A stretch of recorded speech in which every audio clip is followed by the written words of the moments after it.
Hello students, polytechnic Libre learning में आप सभी का स्वागत है। तो डियर स्टूडेंट्स, ऑटोमोबाइल इंजीनियरिंग के अंतर्गत जो उसका 5वां चैप्टर है वो है सस्पेंशन सिस्टम के बारे में। सस्पेंशन सिस्टम को हम हिंदी में निलंबन प्रणाली भी कह सकते हैं, लेकिन इस पूरे चैप्टर में हम निलंबन प्रणाली ना यूज करके शब्द जो टर्मिनोलॉजी है वो सस्पेंशन सिस्टम ही इस्तेमाल करेंगे। तो एक सिलेबस पर एक नज़र हम डाल लेते हैं। सस्पेंशन सिस्टम, सब इसके functions and types of coil springs, leaf springs, air suspension, shock absorber, इसके function, construction and working of telescopic type. ये सिलेबस है जो निर्धारित है। जैसा कि हम करते हैं, पूरा का पूरा चैप्टर है हम आज के इस वीडियो में फिनिश करेंगे।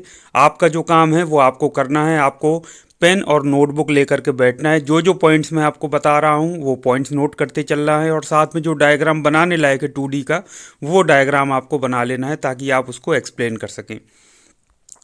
सस्पेंशन प्रणाली के कार्य, फंक्शंस ऑफ सस्पेंशन सिस्टम पर बात करने से पहले, शब्दों पर जाने से पहले, हम रोज़मर्रा की ज़िंदगी में जो सस्पेंशन सिस्टम के बारे में जानते हैं पहले हम उसको देख लेते हैं।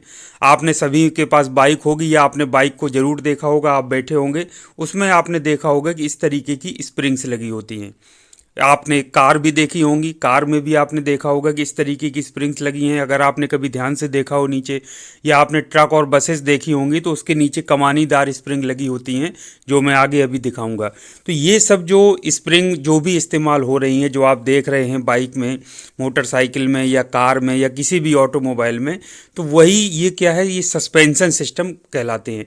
तो इनका आप खुद ही जानते हैं इनका कार्य क्या होता है। जैसे ऊबड़ खाबड़ ऊंची नीची ज़मीन मिलती है तो वो हमको झटकों से बचाते हैं, कंपन से बचाते हैं, आरामदायक हमको राइड मिलती है, आराम से हम स्मूथली जो है तो एक स्थान से दूसरे स्थान तक आवागमन कर सकते हैं। तो ये जो स्प्रिंग्स होती हैं, इस तरीके के और भी बहुत सारी चीज़ें होती हैं, शॉक एब्जॉर्बर्स और भी कुछ होते हैं, वो सब कहलाते हैं सस्पेंशन प्रणाली या सस्पेंशन सिस्टम का ही वो पार्ट होते हैं। तो अब बहुत कुछ आप समझ गए होंगे, अब हम शब्दों पर आ जाते हैं। तो शुरुआत करते हैं कि ऑटोमोबाइल सस्पेंशन प्रणाली के मुख्य कार्य कौन कौन से हैं। तो सबसे पहला कार्य है वाहन के चलने के दौरान होने वाले झटकों और कंपन को कम करना, यानी reduce the shocks and vibrations that occur during the vehicle's movement.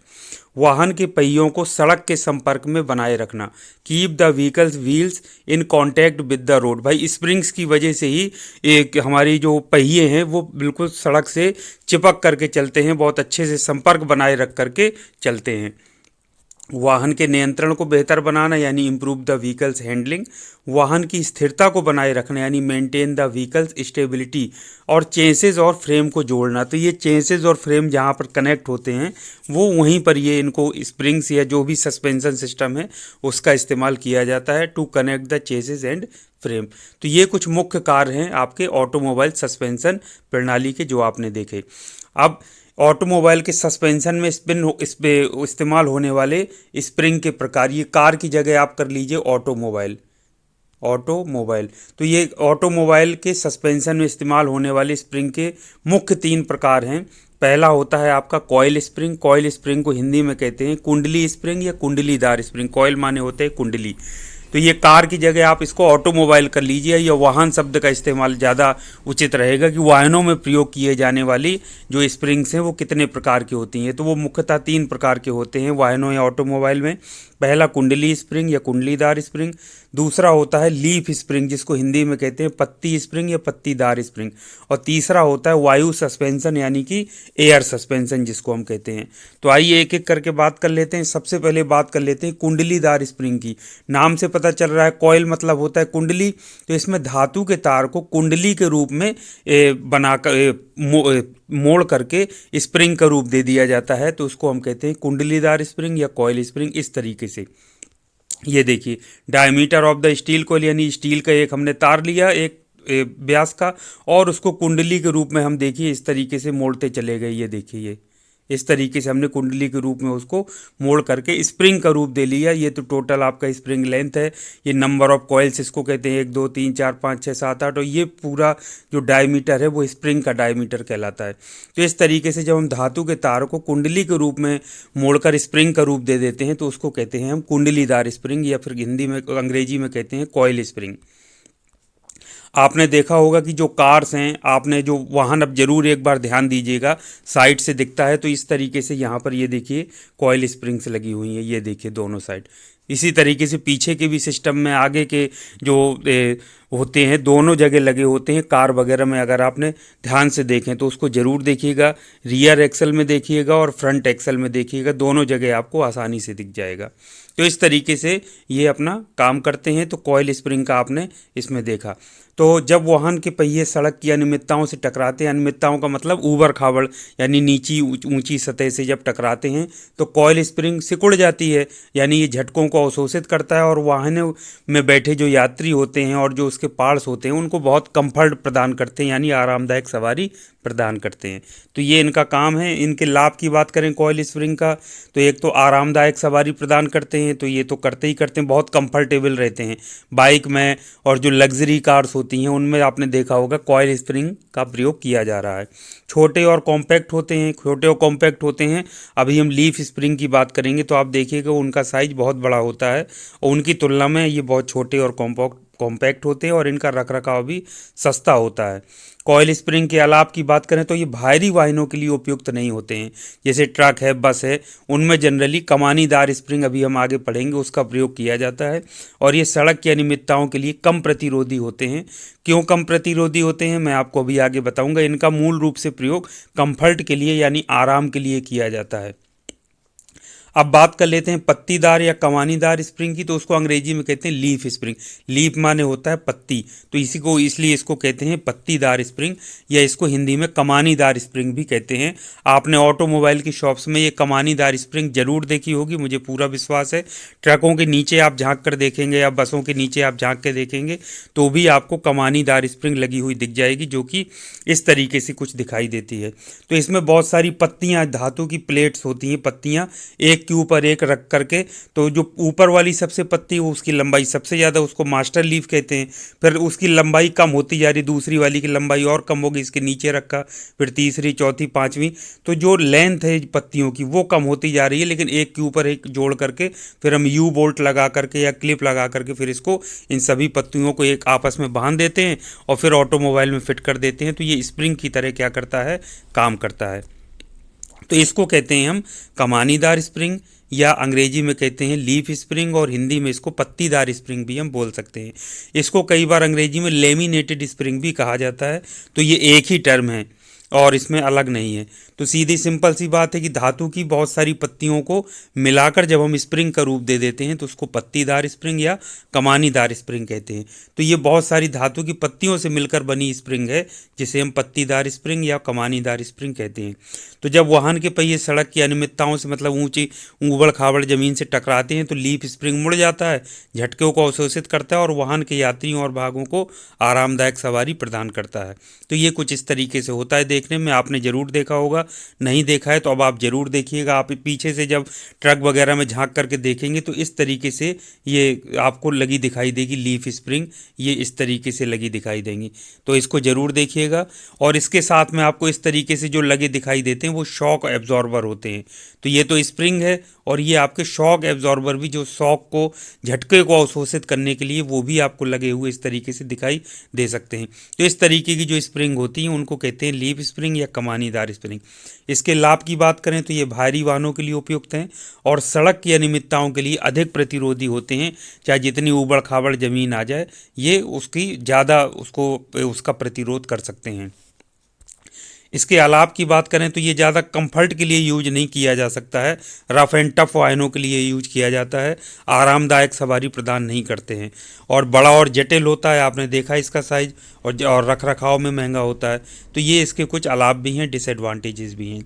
तीसरा प्रकार होता है वायु सस्पेंशन का, इसको कहते हैं अंग्रेजी में एयर सस्पेंशन। एयर माने वायु होती है, आप सभी जानते हैं।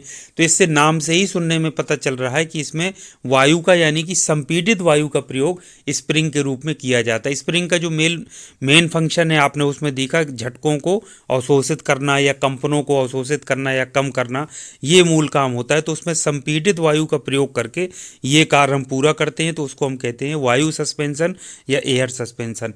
तो ऐसा सस्पेंशन सिस्टम जिसमें संपीड़ित वायु का प्रयोग स्प्रिंग के रूप में किया जाता है वो एयर सस्पेंशन या वायु सस्पेंशन कहलाता है। सिंपल सा इसमें कॉन्सेप्ट है जो कि इसके शब्दों से ही हमको समझ में आ रहा है। अब वो कैसे यूज किया जा सकता है? एयर सस्पेंशन दो प्रकार का होता है, टाइप्स ऑफ एयर सस्पेंशन। पहला होता है बेलो टाइप। अब ये बेलो है क्या? बेलो एक कहलाता है फ्लेक्सिबल बैग को कहते हैं। जैसे मान लीजिए चमड़े का कोई बैग हो और आपके सामने उसमें हवा भर दें तो फूल जाएगा, यानी फैल जाएगा, हवा निकाल दें तो सिकुड़ जाएगा। तो इस तरीके का एक फ्लेक्सिबल बैग होता है जिसमें कंप्रेस्ड यानी संपीड़ित एयर को भरकर और बाहर निकालकर उसको वो सिकुड़ जाता है और फैल जाता है। तो ये प्रोसेस ये होने से वो क्या है, स्प्रिंग की तरह कार्य करता है और झटकों को अवशोषित करने का और आरामदायक राइड प्रदान करने का कार्य करता है। तो जैसे लग्जरी बसेस होती हैं बड़ी बड़ी, या उनमें इस तरीके के सिस्टम को एयर सस्पेंशन का प्रयोग किया जाता है। तो आप इसमें देखिए ऊपर ये आप देखिए ये फ्रेम मेंबर है, ऊपर ये फ्रेम और नीचे वाला जो आपका लोअर बिच बोन जिसको कहते हैं, उन दोनों के बीच में इसको लगा दिया गया है। इस तरीके का देखिए फ्लेक्सिबल वेलो इसको कहते हैं।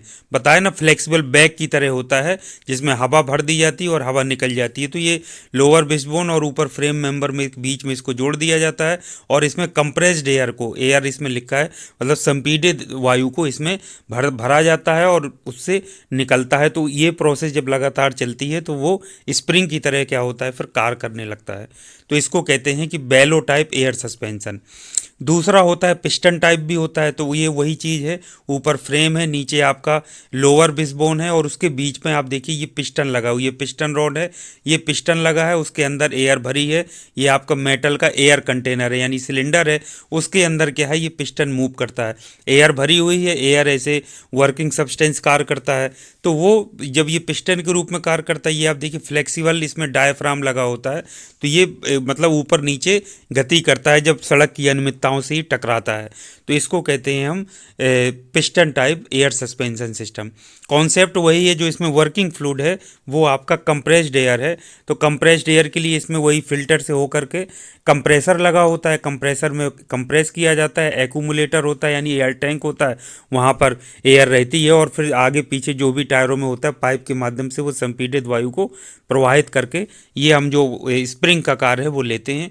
इसलिए इसको कहते हैं एयर सस्पेंशन या एयर स्प्रिंग्स। अब अगर हम देखें एयर स्प्रिंग्स के लाभ यानी एडवांटेजेस ऑफ एयर स्प्रिंग्स, तो ये उच्च स्तर की सवारी आराम यानी कंफर्ट प्रदान करता है, सड़क की अनियमितताओं के लिए बहुत प्रतिरोधी होता है और वाहन की ऊंचाई को समायोजित करने की भी ये अनुमति देता है। ये इसकी खास बात है। अलाभ की बात करें डिसएडवांटेजेस की, तो ये महंगा होता है और रख रखाव इसका जटिल होता है। आपने देखा जितना आसान ऊपर दिखाए गए चित्र उतना नहीं होता, पूरा इसका कॉम्प्लिकेटेड सिस्टम होता है। मैंने आपसे बताया कि उसमें एयर कंप्रेसर, एयर फिल्टर और इसके एयर एक्यूमुलेटर और पूरे सप्लाई करने के लिए पाइप्स, ये सारा सिस्टम उसमें लगा होता है। अब बात कर लेते हैं झटका अवशोषक की, जिसको अंग्रेजी में कहते हैं, तो हम बात कर रहे हैं झटका अवशोषक की, जिसको अंग्रेजी में कहते हैं शॉक एब्जॉर्बर। शॉक माने होता है झटका, एब्जॉर्बर माने होता है अवशोषित कर लेने वाला या सोख लेने वाला। एब्जॉर्ब मतलब होता है सोखना या अवशोषित करना, एब्जॉर्बर का मतलब अवशोषक, इसको इस तरीके से कहेंगे। तो ये एब्जॉर्ब माने हो जाएगा, एब्जॉर्बर माने अवशोषित, अवशोषक, और एब्जॉर्ब माने वर्ब है अवशोषित करना या सोख लेना, इस तरीके से हम इसको लिख सकते हैं। तो इसको हम शब्दों पर जाएं तो शॉक एब्जॉर्बर एक यांत्रिक उपकरण है जो वाहनों में झटकों और कंपनों को अवशोषित करने या कहना चाहिए कम करने के लिए उपयोग किया जाए। नाम से ही पता चल रहा है शॉक एब्जॉर्बर। तो वाहनों या ऑटोमोबाइल में जो शॉक या झटके उत्पन्न होते हैं जब वाहन चलता है अनियमित सड़क पर, तो उनको अवशोषित करने या कम करने का कार्य किया जाता है शॉक एब्जॉर्बर के द्वारा। तो यह एक अधिक आरामदायक सवारी प्रदान करता है और वाहन के कुशल संचालन में सुधार करता है। यह सड़क पर झटकों और अनियमितताओं से उत्पन्न गतिज ऊर्जा को अवशोषित करता है और बाहर निकाल देता है, जो कि जैसे हीट के रूप में निकलता है तो उसको बाहर क्या करता है, डिसिपेट कर देता है, जिससे टायरों का सतह के साथ संपर्क बेहतर होता है तथा नियंत्रण में भी सुधार होता है। शॉक एब्जॉर्बर के प्रकार, जनरली शॉक एब्जॉर्बर दो प्रकार के होते हैं। पहला होता है हाइड्रोलिक शॉक एब्जॉर्बर, ये कन्वेंशनल टाइप शॉक एब्जॉर्बर भी हम इसको कई बार कहते हैं। तो नाम से पता चल रहा है कि ऐसा शॉक एब्जॉर्बर होता है जिसमें किसी हाइड्रोलिक तरल का प्रयोग किया जाता है। तो इसमें ऑयल का जनरली एक प्रयोग किया जाता है, हाइड्रोलिक फ्लूइड उसको कहते हैं। तो ये कंपन को कम करने के लिए हाइड्रोलिक द्रव का उपयोग करते हैं। इनमें एक पिस्टन होता है जो तेल से भरे सिलेंडर में क्या है, गति करता है, तो वो कहलाता है हाइड्रोलिक शॉक एब्जॉर्बर। दूसरा होता है गैस चार्ज शॉक एब्जॉर्बर। ये हाइड्रोलिक शॉक एब्जॉर्बर के समान होता है, लेकिन हाइड्रोलिक द्रव के झाग को कम करने के लिए इसमें नाइट्रोजन गैस भर दी जाती है, जिससे उसका प्रदर्शन यानी परफॉर्मेंस और स्थायित्व यानी कि स्टेबिलिटी बढ़ जाती है। तो उसको हम कहने लगते हैं गैस चार्ज शॉक एब्जॉर्बर। तो शॉक एब्जॉर्बर के दो प्रकार हुए। पहला hydraulic shock absorber. Hydraulic shock absorber क्यों कहते हैं? क्योंकि इसमें हाइड्रोलिक द्रव का उपयोग किया जाता है, यानी एक तेल का प्रयोग किया जाता है, पिस्टन होता है और तेल से भरे सिलेंडर में वो पिस्टन क्या करता है, गति करता है। इस तरीके का सिस्टम होता है।